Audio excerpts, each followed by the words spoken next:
ಎನ್ನುವುದಲ್ಲ, ಕಂಡವನು ಉಂಡವನು ಆ ಮೂಲಕವಾಗಿ ತೃಪ್ತಿಗೊಂಡವನು. ಈ ದಿವಸ ಪ್ರಪಂಚದಾದ್ಯಂತವಾಗಿ ಕಂಸನ ಹೆಸರನ್ನ ಕೇಳಿದಾಗ ಕಡೆಗಡನೆ ನಡುಗುವಂತಹ ಸನ್ನಿವೇಶವನ್ನ ಸೃಷ್ಟಿ ಮಾಡಿದ್ದು, ಜಗವೆಲ್ಲ ಕಂಸ ಎನ್ನುವುದಾಗಿ ಕರೆಸಿಕೊಂಡದ್ದು.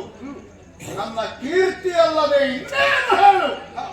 ಎಲ್ಲವೂ ಸಸೂತ್ರವಾಗಿ ಸಾಗುತ್ತಿರುವಂತಹ ಈ ಸಂದರ್ಭ ನಾನಾಗಿ ಆಲೋಚಿಸಿದ್ದು, ಒಡ ಹುಟ್ಟಿದ ತಂಗಿ ಒಳಲ್ಲದೆ ಇದ್ದರು ವಾಮೆಯಲ್ಲಿ ನನ್ನ ಸಹೋದರಿಯೇ ಹೌದು ಎನ್ನುವ ಉದ್ದೇಶದಿಂದ ದೇವಕಿಯ ವಿವಾಹವನ್ನು ಏರ್ಪಡಿಸಬೇಕು ಎನ್ನುವುದಾಗಿ ನಿರ್ಧರಿಸಿದೆ. ಯೋಗ್ಯನಾದಂತಹ ಹುಡುಗನೊಬ್ಬಬೇಕು ಎನ್ನುವುದಾಗಿ ಆಲೋಚಿಸುತ್ತಾ ಇರುವಾಗ ಅಪ್ರತಿಮ ಸುಂದರನೂ ಬುದ್ಧಿವಂತನೂ ಆಗಿರುವಂತಹ ನೀನೇ ನನ್ನ ತಂಗಿಯ ಗಂಡನಾಗುವುದಕ್ಕೆ ಸೂಕ್ತ ಎನ್ನುವುದಾಗಿ ವಸುದೇವ ನಿನ್ನನ್ನೇ ನಾನು ಆಯ್ಕೆ ಮಾಡಿದ್ದು. ತನ್ನ ಮೂಲಕವಾಗಿ ನಿಮ್ಮಿಬ್ಬರ ವಿವಾಹ ಮಹೋತ್ಸವ ಈ ಕಂಸನ ಇಚ್ಛೆಯ ಸಾರವಾಗಿ ನನ್ನ ಗುರಿಯಂತೆ ಸಾಗುತ್ತಾ ಇದೆ, ಸಾಗಿದೆ. ದೇವಕಿಯ ವಿವಾಹ ಏರ್ಪಟ್ಟು ಹೋಯಿತು. ಕೇವಲ ಈ ಸಂತೋಷವನ್ನು ನಾವಷ್ಟೇ ಅನುಭವಿಸುವುದಲ್ಲ, ನಮ್ಮ ನಾಡಿನ ಪ್ರತಿಯೊಬ್ಬ ಪ್ರಜೆಯೂ ಈ ಸಂತೋಷವನ್ನು ಉಣ್ಣಬೇಕು ಎನ್ನುವ ಕಾರಣಕ್ಕಾಗಿ ಶೃಂಗಾರಗೊಂಡಿರುವಂತಹ ಈ ರಥದಲ್ಲಿ ಮಧುವಣಿಗರಾಗಿರುವಂತಹ ನಿಮ್ಮಿಬ್ಬರನ್ನ ಕುಳ್ಳಿರಿಸಿ ನಮ್ಮ ಪುರದಾದ್ಯಂತ ಮೆರವಣಿಗೆಗಾಗಿ ಹೊರಟು ನಿಂತವರು ನಾವು. ಸ್ವತಃ ವಾಖೆಯನ್ನು ನನ್ನೊಟ್ಟಿಗೆ ಸಂತೋಷವನ್ನು ಅನುಭವಿಸುವುದಕ್ಕೆ ಮಧುರೆಯ ಮಹಾಜನತೆ ಇದ್ದಾರೆ. ತಡೆಯಾಕೆ? ಸಾಗಲಿ ಸಾಗಲಿ ಸಾಗಲಿ.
ನಿನ್ನ ವಿವಾಹವನ್ನು ಏರ್ಪಡಿಸಿದೆ.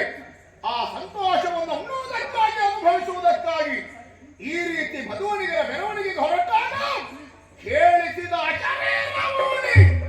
ನನ್ನ ತಂಗಿಯಾದಂತಹ ನಿನ್ನ ಹೊಟ್ಟೆಯಲ್ಲಿ ಹುಟ್ಟುವ 8ನೆಯ ಶಿಶು ನನ್ನ ಪಾಲಿನ ಮೃತ್ಯು.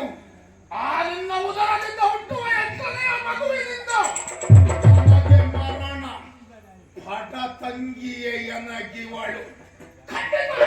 ನನ್ನ ತಂಗಿ ಅಲ್ಲವೇ ಅಲ್ಲ, ನನ್ನ ಒಡಲಿಗೆ ಉರಿಯಾದವಳು, ಬೆಂಕಿಯಾದವಳು.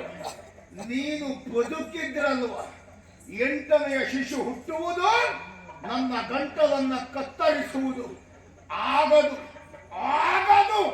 ನನ್ನ ಮೃತ್ಯುವನ್ನು ನಾನು ಜಯಿಸಲೇಬೇಕು ಅಂತಾದರೆ ಮೊದಲಾಗಿ ನಿನ್ನ ಶಿರಚ್ಛೇದನ.